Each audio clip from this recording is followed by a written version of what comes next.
Praise the lord, హల్లెలూయా. దేవునికి స్తోత్రం.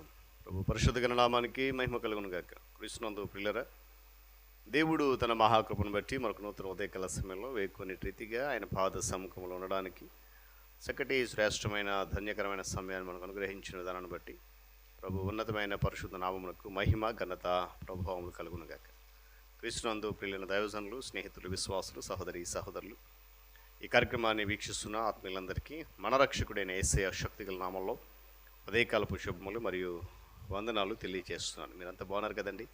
చాలా సంతోషం. రండి, ఈ దినం కూడా మిమ్మల్ని ప్రేమతో నేను ఆహ్వానిస్తున్నాను. అనుదిన అభివృద్ధి ఉదయకాలపు ధ్యానాలు అటువంటి ఆధ్యాత్మిక కార్యక్రమం పాల్గొని దైవాశీర్వాదాలు పొందండి. బైబిల్స్ దగ్గరలో ఉన్నాయా? తెరచి చూడండి. లేని పక్షాన చదివే మాట విని గ్రహించి వాక్య ధ్యానంలో పాలి బాక్సులు కమ్మని మనం చేస్తూ నేటి దిన ధ్యాన వాక్యంగా 2వ తిమోతి పత్రిక 1వ అధ్యాయము 7వ వచనంలో ఒక మాటను చదువుతా ఉన్నాను. దేవుడు మనకు శక్తియు ప్రేమయు ఇంద్రియ నిగ్రహము గల ఆత్మనే ఇచ్చెను గాని పిరికితనము గల ఆత్మనీయలేదు. దేవుడు తన పరిశుద్ధ లేఖన మాటను మనకు దీవించును గాక. తలలోంచి కన్ను మూసుకొని ప్రార్థన. మహాగణుడును మహోన్నతుడైన మా ప్రియ పరలోక తండ్రి, స్తోత్రాలు. ఉచితమైన అపారమైన కృపా ప్రేమతో అనుదినము ఈ ఆధ్యాత్మిక కార్యక్రమం నడిపిస్తూ బలపరుస్తున్న దేవానికి స్తోత్రాలు. సమస్తమైనటువంటి మేళతో నింపి నీ వాక్యానికి అనుగుణమైన జీవితంలో ముందు నడిపిస్తూ వస్తున్న నీకు వందనాలు.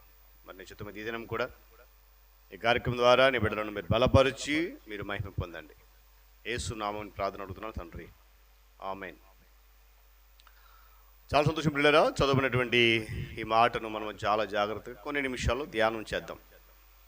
పౌలు భక్తుడు తిమోతికి 2వ లేఖ రాస్తూ దేవుడు తన బిడ్డలైన వారికి ఇచ్చినటువంటి అర్హతలు, దేవుడిని మనం ఏది అడిగినా కూడా కాదు అనేటువంటి దేవుడు కాదైనా. ఎప్పుడు అడిగినా, ఎలాంటి క్లిష్ట పరిస్థితులు అడిగినా, ఏ స్థితిలో ఉండి అడిగినా కూడా వెంటనే జవాబిచ్చి ఆదుకునేటువంటి ఆశ్రయదుర్గమైన దేవుడు. అలాంటి దేవుడు కలిగి ఉన్న మనము ధన్యులమని వాక్యం జ్ఞాపకం చేస్తుంది. కనుక ఆయన మనల్ని ఎలా ఉండాలనుకుంటున్నాడంటే ధైర్యము కలిగిన వారమే ఉండాలి, పిరికి వారిగా ఉండాలనుకోవట్లేదు. అందుకే మాట ఇంద్రియ నిగ్రహముగా ఆత్మను ఇచ్చాడు కానీ పిరికి వారిగా ఉండే ఆత్మను ఇవ్వలేదంట. దేవుని స్తోత్రం చెప్పండి. హల్లెలూయా. మీరు విశ్వసించినప్పుడు పరిశుద్ధాత్మను పొందుకున్నారా అని పౌలు భక్తుడు శిష్య బృందానికి అడిగిన మొట్టమొదటి ప్రశ్న. దీనికి కారణము లేకపోలేదండి. ఎందుకంటే ఇప్పటికీ ఇది ప్రతి క్రైస్తవునికి, ప్రతి విశ్వాసికి చాలా ముఖ్యమైన ప్రశ్న. మొట్టమొదటిసారిగా పరిశుద్ధాత్మ నింపుదలను నూతన నిబంధనలో పలు రకాల పేర్లతో పిలిచారు. అవేంటంటే పరిశుద్ధాత్మ బాప్తిస్మం అనండి, పైనుండి శక్తిని పొందటం అని, నింపుదల అని, పొందుట అని, అదే అభిషేకం అని, ఇటువంటి మహిమకరమైన తండ్రి యొక్క వాగ్దానం, ఇలా ఈ నింపుదల ప్రతి క్రైస్తవ బిడ్డ యొక్క వారసత్వ హక్కుని దీనికి వాక్యం జ్ఞాపకం చేస్తుంది. దేవుని స్తోత్రం చెప్పండి గట్టిగా. హల్లెలూయా. చాలామంది పరిశుద్ధాత్మ వర విషయంలో కొన్ని సాధారణ సమస్యలు ఎదుర్కొంటూ ఉన్నారు.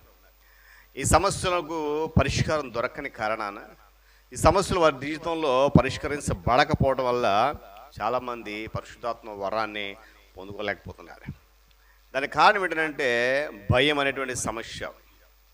ఈ భయం అనే సమస్య పరిశుద్ధాత్మ ద్వారా వరాన్ని వెదిగే కొందరికి నకిలీ అనుభవాన్ని పొందుకుంటామేమో, ఇది నిజమైనది కాదేమో, వాస్తవం కాదేమో అనేటువంటి భయం ఉంటుంది చాలామందికి. ఇది పూర్తిగా నిరాధారమైపోయినటువంటి భయం. ఈ భయంలో అర్థం లేదండి. గమనించాలి.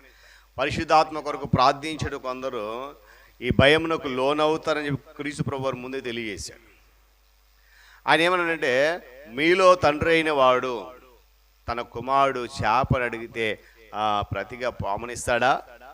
గ్రుడ్డును అడిగితే తేలునిస్తాడా? కాబట్టి మీరు నన్ను అడుగు వారికి పరిశుద్ధాత్మ ఎంతో నిత్యంగా అనుగ్రహించును అని చెప్పాడు. దేవుని స్తోత్రం చెప్పండి. ఈ వాక్య భాగం అర్థం చేసుకోవడానికి వాక్యం ఏదైనటువంటి అవసరమా అనేటువంటి ఒక ప్రశ్న వస్తే కనుక విశ్వాసమును కూర్చున్నటువంటి ఆ నిశ్చయత ఎవరిలో అయితే ఉంటుందో తప్పనిసరిగా ఈ వాక్యాన్ని అర్థం చేసుకోవడానికి చాలా సులభం. అందుకే అంటాడు కదా, నమ్ముటాలని వలనైతే నమ్మేవానికి చెప్పాలి సమస్తమును సాధ్యమే. చూడండి, రెండవ సమస్య విశ్వాసం కూర్చున్న సమస్య. చాలామంది క్రీస్తును పొందుకోవడం కంటే అత్యధికమైనటువంటి విశ్వాసము పరిశుద్ధాత్మ పొందడానికి అవసరం అవుతుందేమో అనుకుంటూ ఉంటారు. యేసుక్రీస్తు ప్రభువారు మరియు పరిశుద్ధాత్మ దేవుని యొక్క సమాంతర వరాలు రెండు. ఏమండి, యేసుక్రీస్తు ప్రభువారి యొక్క శిష్యులు మేడగదుల్లో వేచి ఉంటున్నప్పుడు వాళ్ళు గొప్ప విశ్వాసవీరులు కాదు, సాధారణ మనుషులు అన్నట్టుగా వాక్యం జ్ఞాపకం చేసింది. అయితే ప్రాథమిక విశ్వాసం కంటే అధికముగా మరేది కూడా అవసరము లేదు అనే విషయాన్ని కూడా గమనించాలి. ఎందుకంటే పరిశుద్ధాత్మ అనేది మనలోకి వచ్చిన తర్వాతే మనం విశ్వాసములో బలముగా ఎదుగుతామని వాక్యం చెప్తుంది. విశ్వాసము ఆయన ఇచ్చే వరాల్లో ఒకటి. ఇది ప్రతి ఒక్కరు కూడా అవసరం. ఈ విశ్వాసాన్ని అంతం వరకు చేపట్టాలని వాక్యం జ్ఞాపకం చేస్తుంది. ఈ విశ్వాసంలో స్థిరంగా ఉండాలని వాక్యం జ్ఞాపకం చేస్తుంది.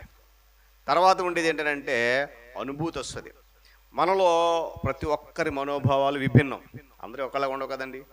రకరకాల మనుషులు, రకరకాల ఆలోచనలు, రకరకాల విభిన్నమైనవి. అందువల్ల ఒక్కొక్కరికి భావ్యక్తీకరణం అనేది వైవిధ్యమైంది. కొందరు పరిశుద్ధాత్మ వారి పైకి వస్తే దూకుతారు, వణుకుతారు, లేకపోతే క్రింద పడిపోతారు. కానీ అందరూ అలాగే చేయాలని అనుకోవడం తప్పు. వాస్తవం ఏంటంటే మొదట విశ్వాసము, ఏమంటే తర్వాత అనుభూతి. మొదట వాస్తవం, మొదట విశ్వాసం, తర్వాత అనుభూతి చివరిగా ఉండాలి.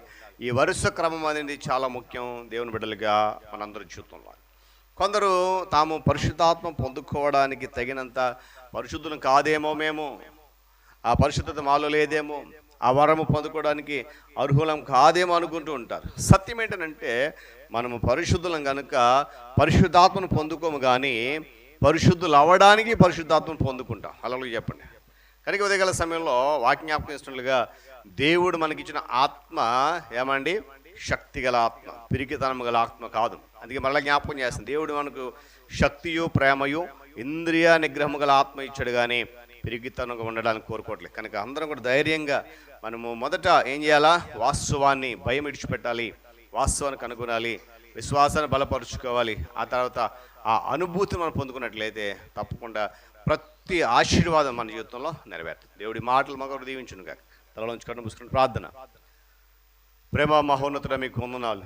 తిరిగి మనకు నూతన ఉదయకాల సమయంలో ఈ మాటల ద్వారా మరొకసారి మమ్మల్ని బలపరచిన స్తోత్రాలు. నాయన, మీరు మాలో ఇచ్చినటువంటి ఆత్మ అది పిరికితనం గలది కాదు, శ్రేష్టమైనది, ఉన్నతమైన ధైర్యం కలిగినది. ఆ ఆత్మను పొందుకున్న మేము నాయన భయం అనేటువంటి సమస్యను, విశ్వాసం అనే సమస్యను విడిచిపెట్టి అనుభూతులను రాడు కృప చూపించమని ఎత్తబడి మాటలు వింటున్న అందరి జీవితంలో నిరంతరం ఫలింపజేసి మీరు మహిమ పొంది మమ్మల్ని దీవించండి.